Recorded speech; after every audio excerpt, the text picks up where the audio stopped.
다음은 뇌종양에 대해서 설명하겠습니다. 뇌종양은 고형종양 중 1위를 차지할 정도로 많은 부분을 차지하고 있습니다. 그래서 전체적인 아동의 그 종양 중에서는 백혈병 다음이라고 볼 수 있습니다. 원인은 정확하게 알려진 것은 없습니다. 병태 생리는 옆에 있는 그림을 보면서 설명하겠습니다. 이 손해를 중심으로 아래쪽에 있는 부분과 위쪽에 있는 부분을 나누게 되는데, 이 부분을 우리가 천막이라고 얘기합니다. 텐토리움이라고 얘기하는데, 그러니까 어퍼 텐토리움에 속하는 것은 주로 대뇌에 관련된 그 부분입니다. 그래서 상부에는 약 50 내지 60%의 그런 종양이 생기고요. 손의 천막 하부 쪽에는, 즉 손해를 비롯해서 이렇게 브레인스템이 있을 수 있습니다. 이런 데 발생하는 것은 40 내지 50%로 상부가 약간 더 많은 퍼센테이지를 차지하고 있습니다. 또한 그 60%는 신경아교세포, 신경아교세포라고 하는 것은 신경세포를 지지하는 세포인데, 주로 신경아교세포로부터 발생하는 것이 약 60%다라고 하는 것입니다. 그러면 증상과 쌓이는 어떤 것들이 있느냐 살펴보도록 하면, 뇌는 두개골이라고 하는 그 부분에 쌓여있어 공간이 협소하기 때문에 악성이나 양성이냐는 그것도 물론 중요하겠지만, 종양의 위치가 어떠냐, 또 사이즈가 어떠냐, 아무리 양성이라 하더라도 사이즈가 큰 경우에는 영향을 많이 미치겠죠. 누르기 때문에. 그 다음에 연령에 따라서 쌓이는 심통이 차이를 많이 나타냅니다. 그래서 표 25-5번을 보게 되면 그 주요 증상들이 나타나게 되어 있는데, 제일 가장 티피컬한 것이 뇌압 상승 증상입니다. ICP가 상승하는 것인데요. 영아의 경우와 아동의 경우 뇌압 상승 증상이 약간 차이가 있습니다. 영아인 경우는 두개봉합이 안 되기 때문에 조기 증상이 잘 나타나지 않을 수도 있지만, 천문이 팽창한다든가 수두증이 나타난다든가 그런 현상들이 있고, 또 행동 변화들이 나타날 수 있습니다.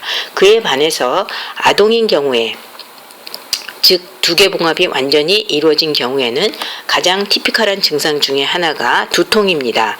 특히 이때 나타나는 두통은 아침에 일어날 때, 잠에서 깰 때 구토를 동반하는 두통이기 때문에, 구토를 했을 경우에 두통이 가라앉는 그런 특징을 나타내는 구토입니다. 그 외에도 유두부종이라든가 사시 같은 것들이 나타나고요. 그 다음에 여기 옆에 그 그림에 두통, 구토, 거기 일반적인 증상들이 지금 그림에 나와 있습니다. 그래서 이런 여러 가지 변화들이 보인다라고 하는 것이고요. 국소 증상이라고 하는 것은 뭐냐? 종양의 위치에 따라 나타나는 것이 다 다르다라는 겁니다. 그래서 한번 살펴보도록 하시고요. 그다음 전반적으로 또 나타날 수 있는 증상 중에 하나가 경련 발작입니다. 그래서 뇌에 이상이 생길 때 가장 나타나는 흔한 증상 중에 하나죠. 이런 시저들이 나타난다라고 하는 것입니다. 자, 이와 같은 뇌종양의 진단은 어떻게 내리느냐? 진단은 병력, 히스토리 테이킹을 통해서 우리가 어떤 증상이 있는지 이런 것들을 확인하는 방법이 있겠고요. 그 다음에 발달 수준에 맞는 신경계 검사가 있을 수 있습니다. 발달 수준에 맞는 신경계 검사를 통해서 우리가 알아낼 수 있겠고, MRI를 통해서 어느 부위에 얼마만한 사이즈의 그런 종양이 있는지를 확인할 수가 있습니다. 자, 그 다음에 이런 종양이 있을 때 치료는 어떻게 해야 될까요? 치료는 종양의 유형이라든가 그다음 위치, 그 다음에 연령에 의해서 좌우됩니다. 그래서 할 수 있는 방법들로는 종양 자체를 갖다가 완벽하게 제거해내는 수술이 있을 수가 있겠고요. 방사선요법, 그 다음에 화학요법이 있을 수 있는데, 보통은 사이즈가 큰 경우에는 화학요법이라든가 방사선요법을 통해서 먼저 사이즈를 줄인 다음에 수술하는 경우들이 더 부작용이 적기 때문에 그렇게 이루어지고 있는데, 특히 방사선요법 같은 경우는 3세 이하는 불가입니다. 왜냐하면 3세 이하는 아직도 뇌가 계속 성장하고 있기 때문에 이런 지능 저하 같은 그런 성장 장애의 후유증이 남아서 3세 이하는 방사선요법을 사용하지 않습니다. 예후는 종양의 위치라든가 악성도, 연령, 또 뇌척수에 전이가 되었느냐 아니냐, 또는 이런 방사선요법이나 화학요법에 대해서 치료 반응도가 어떠냐, 그 다음에 종양 적출 정도에 따라서 많이 적출하게 되면 뇌 부분이 많이 없어지는 것이기 때문에, 또는 그 전에 누른 정도가 많았기 때문에 문제가 될 수 있겠죠. 그래서 종양 적출 정도에 따라서 예후가 달라질 수 있다라고 하는 것입니다. 다음은 림프종, 림포마에 대해서 설명하겠습니다. 림프종이라고 하는 것은 B 림프구나 T 림프구 또는 내추럴 킬러 셀, 즉 자연 살해 세포 등에서 발생하는 림프 세포 증식 질환입니다. 자, 여기에는 두 가지 종류가 있습니다. 호치킨스 림프종과 난 호치킨스 림프종, 비호치킨 림프종 두 가지로 나눠보는데요. 약간의 차이가 있기 때문에 나눠서 설명하도록 하겠습니다. 자, 우선 호치킨 림프종부터 살펴보도록 하겠습니다.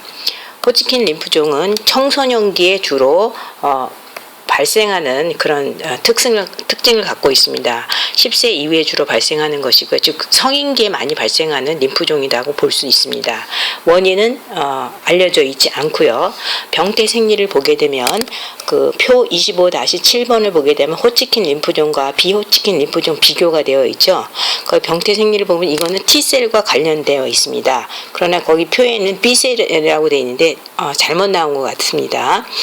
이것은 주로 림프절을 갖다가 침범한다라고 하는 것입니다. 그래서 림프절을 침범하기 때문에 림프절 비대를 먼저 가져오게 됩니다. 그런데 림프의 부위로 전이 되는 경우들도 물론 있습니다. 그래서 그런 경우에는 비장이라든가 간, 골수 또는 폐, 종족동에 전이가 되는 경우들이 있습니다. 그래서 이 호치킨스 림포마 같은 경우에는 1단계에서부터 4단계로 나누고 이에 따라 치료와 예후가 달라지기 때문에 여러분들은 그냥 참고하시면 되겠습니다. 증상으로는 어떤 것들이 있느냐 하면 경부 림프절이 주로 많이 비대가 됩니다. 즉 목에 있는 림프절이 서비컬 림프노드가 많이 비대가 되는데 이때 나타나는 림프절은 통증이 없습니다. 그래서 이것은 전신 증상이 없을 때 주로 있는 증상이고요. 림프라고 하는 것은 우리 몸을 순환하는 것이기 때문에 림프 순환을 따라 다른 림프절로 퍼지게 되면은 고열이 난다든가 신체중이 감소한다든가 또는 소양증이 있다든가 야간 발환이 나타나는 전신 증상이 나타나게 됩니다. 이것을 B 증상이라고 하는데요. 이런 경우는 지금 림프 순환을 따라 다른 림프절로 퍼진다 그랬죠. 그래서 장기, 실질적인 장기, 아까 얘기한 비장, 간, 골수, 폐, 종족동 같은데 침범이 되었을 때 나타나는 증상입니다. 자, 진단은 어떻게 내리느냐? 림프절을 직접 띄어서 바이옵시를 한다든가 또는 본메로 바이옵시, 이 본메로 바이옵시를 하는 경우에는 아까 림프종 단계를 얘기했었죠. 그래서 3단계, A단계와 B단계로 나누는데 3단계 중에서도 B단계 이상인 경우에만 본메로 바이옵시를 합니다. 그러면 호치킨스 림포마인 때는 치료를 어떻게 하느냐? 이것은 림프를 따라 순환하는 것이기 때문에 수술로는 할 수가 없습니다. 그래서 치료는 일단 케모세라피, 화학요법과 RT, 그러니까 즉 레디오세라피, 즉 방사선 치료를 하게 됩니다. 그렇게 치료를 했는데도 불구하고 재발이 됐을 때는 조혈모 세포 이식을 통해서 치료를 하게 됩니다. 예후는 비교적 좋습니다. 그래서 60 내지 90%에서 완치를 보이고요. 이 간호는 백혈병 아동 간호와 비슷합니다. 왜냐하면은 케모세라피를 하고 방사선 치료를 하기 때문에 비슷하지만 이것은 청소년기 이후에 발생하기 때문에 생식 능력 유지에 주의를 해줘야 된다. 즉 항암제를 썼을 때 그런 문제가 있다라고 하는 것을 설명을 했었죠. 그래서 생식 능력 유지에 주의를 하셔야 됩니다. 다음은 비호치킨스 림포종 넌 호치킨스 림포마에 대해서 설명하겠습니다. 이것은 소아 림프종 중 71%를 차지하는 것이고요. 7 내지 11세 사이, 즉 아까 얘기한 호치킨스 림포마보다는 어린 나이에 발생하는 경향이 있습니다. 원인은 이것도 알려지지 않고 있지만 면역 결핍인 경우에 많이 발생하는 것으로 되어 있습니다. 병태 생리를 보게 되면 아까 허치킨스 림포마 T셀과 관련이 있다라고 얘기했는데 이것은 B셀이 훨씬 더 많은 퍼센테이지를 차지하고 있습니다. 그래서 B셀이 90% 정도, T셀이 10% 정도인데요. 이것은 조직학적 또는 명역학적으로 우리가 분류를 해봅니다.